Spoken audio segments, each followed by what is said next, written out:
फुलांच्या पायगड्यावरून चालताना बोचणाऱ्या काट्यांना घाबरायचं नसतं. काट्यांना फक्त बोचणं माहीत असतं, वेदना त्यांना कळत नसतात. ह्या रस्त्याने चालायचं असल्यास स्वतःचे पाय एवढे मजबूत करा, बोचणारे काटे सामोरून तुम्हाला म्हणतील, आइए, वेलकम, सुस्वागतम, सुस्वागतम, हम झुकते हैं, तुम चलना सीखो, तुम चलना सीखो.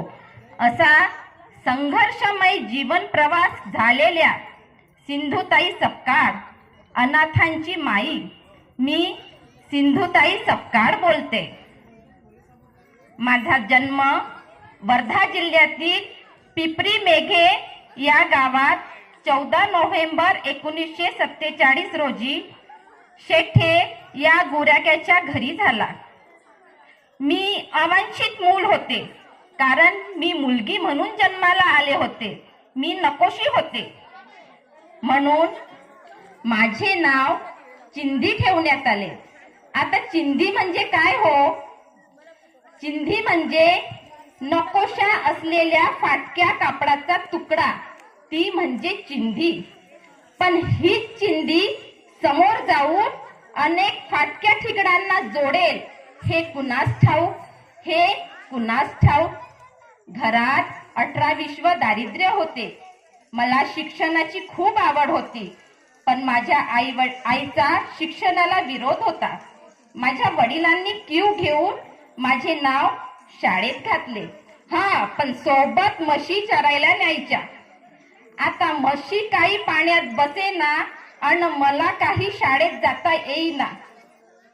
शाळेला उशीर झाला की गुरुजी मारायचे आणि म्हशी दुसऱ्या शेतात चरायला गेल्या की शेतीचे मालक मारायचे.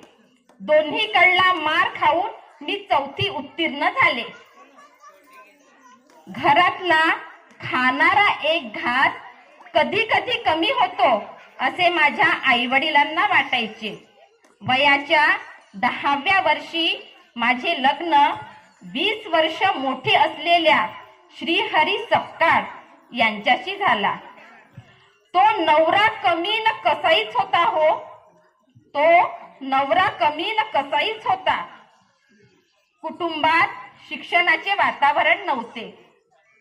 मला सासरी प्रचंड सासूरवास होता. जंगलात जाणे, लाकूड फाटा गोळा करणे, शेण गोळा करणे ही माझी कामे असायची. गरोदरपणात मी माझ्या आयुष्यातला पहिला संघर्ष केला. त्या काळी गुरे वळणे हाच व्यवसाय असायचा.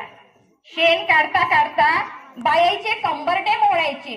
बाया अर्धमेल्या व्हायच्या, पण त्यांच्या मेहनतीत योग्य हप्ता मिळत नव्हता.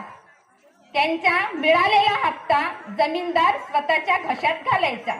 इथे मी लढा दिला, मी जिंकले. बायांना त्यांच्या मेहनतीचा योग्य हप्ता मिळू लागला. पण या संघर्षाची जबर किंमत मला चुकवावी लागली. जामीनदाराला मिळणारा जादा हप्ता बंद झाल्यामुळे जामीनदार दुखावला. त्याने माझ्याविषयी माझ्या नवऱ्याच्या मनात संशयाचे कान भरले. गरोदर असताना नवऱ्याने मला बेदम मारले, लाता बुक्क्याने मारले. गुरांच्या पायाखाली येऊन मरावी म्हणून मला गोरांच्या गोठ्यात आणून टाकून दिले. मी बेशुद्ध होते. गाय हंबरत होती, ओरडत होती, आकांत करत होती. मला शुद्ध आली. मी बघितलं, गाय माझ्यावर उभी होती, पण ती स्वतःचा पाय माझ्यावर पडू देत नव्हती.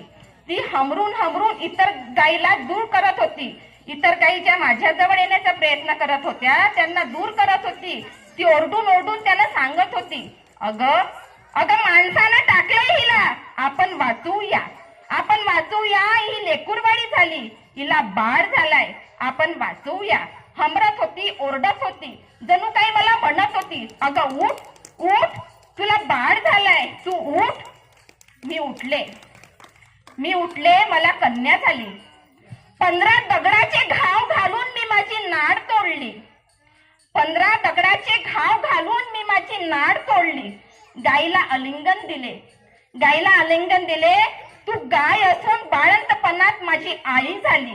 मी तुला वचन देते, शरीरात असलेल्या एक एक रक्ताच्या थेंबापर्यंत मी तुझी सेवा करीन. मी वचन देते, मोडणार नाही.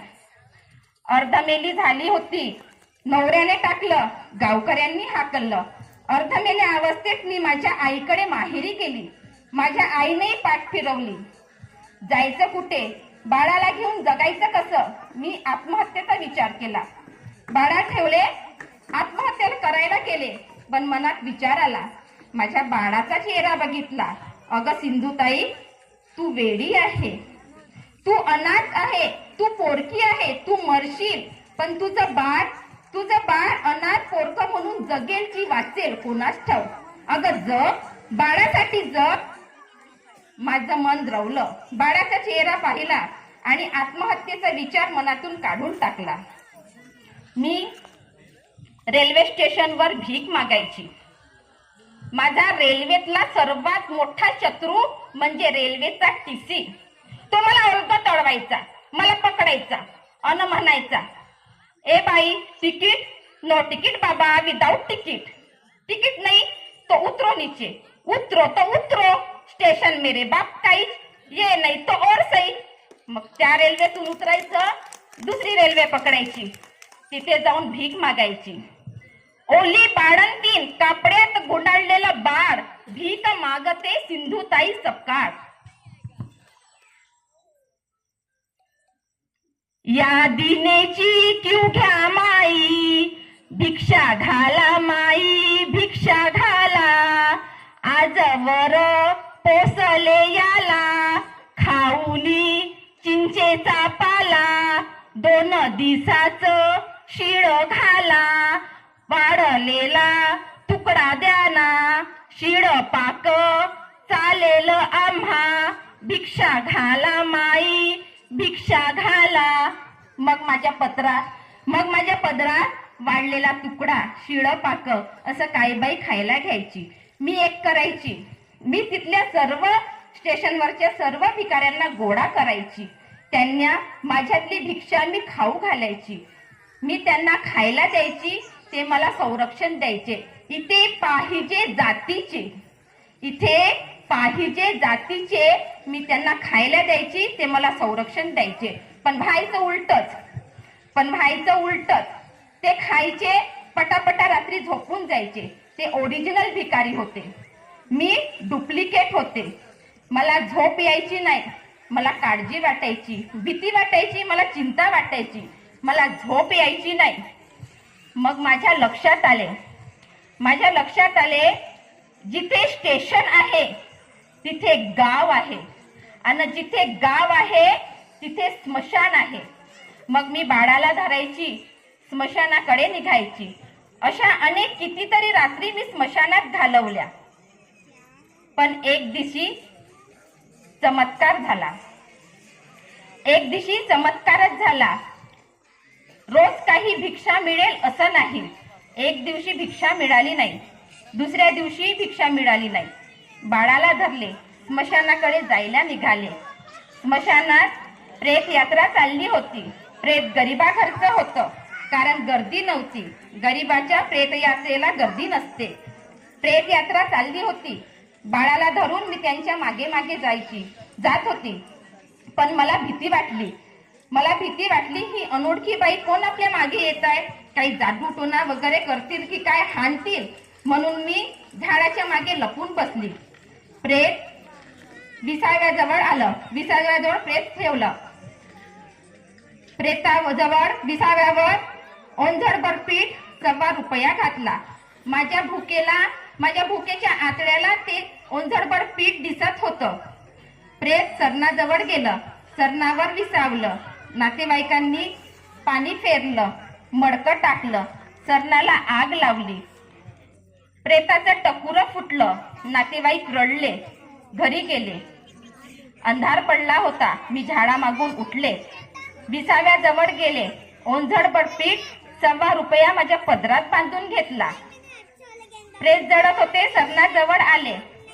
मडक्याचे तुकडे पडले होते. तुकड्यावर कधीतरी पाऊस येऊन गेलेला होता. तुकड्यामध्ये पाणी साचलं होतं. पदरात आणलेलं पीठ मी त्या तुकड्यात सोडलं. एवढूशी भाकर तयार केली. सरणावरचे निकारे ओढले. भाकर भाजली, शेकली. तोडून तोडून भाकर मी तिथेच खाल्ली. भाकर खाल्ली. प्रचंड थंडी पडली होती. मरणाची थंडी पडली होती. ऊब बरी वाटत होती.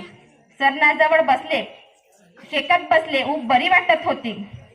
अध्यान मध्यान रात्र झाली. अंधश्रद्धा नाही, हकीकत हीच खात्री. अध्यान मध्यान रात्र झाली. 50 पाखरं जमा झाली आणि येऊन मला टोचा मारू लागली. मी प्रचंड घाबरले. मला खूप भीती वाटले. मी बाळाला अशी पोटाशी धरून उभी झाले. पाखरं मला टोचा मारत होते. पाखरं मला जाब विचारत होते. मेलेल्यांचा खाण्याचा अधिकार आमचा आहे. तू अजून मेलेली नाही. तू आमचा कायदा भंग केला. जबाब दे. मी काय बोलणार? मला खूप भीती वाटली. मी ओरडले. मी रडत होते. मला असं वाटलं गावातलं कोणीतरी बाई माणूस माझ्याजवळ येईल, मला विचारेल, माझं रक्षण करेल. पण कोणी आलं नाही. स्मशानात मी माझ्या नवऱ्याला माफ केलं. माऊली करुणेचा प्रतीक असते. मी कोणामुळे का दुःखी? कशाला आपण कोणामुळे दुःखी व्हायचं? माझ्यामुळे कोण सुखी? मी कोणाला सुख देऊ शकते? अशीच असते माऊली, हीच ती माऊली.